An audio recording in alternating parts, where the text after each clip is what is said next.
Mama, kwanza ninakupatia pole kwa yale ya jana. Hongera zangu chukua milele, maana kufika hospitali walitakiwa utie saini kufa kupona ili ujifungue kwa operesheni, nawe hukujali.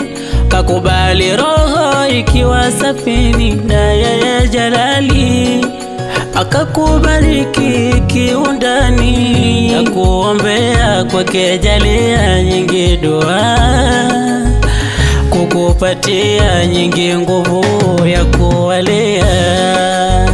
Siku ya leo mumezaliwa, tulowangojea kwenye dunia, muweze kuwa pia mabaya kuepukia. Ona ikukwe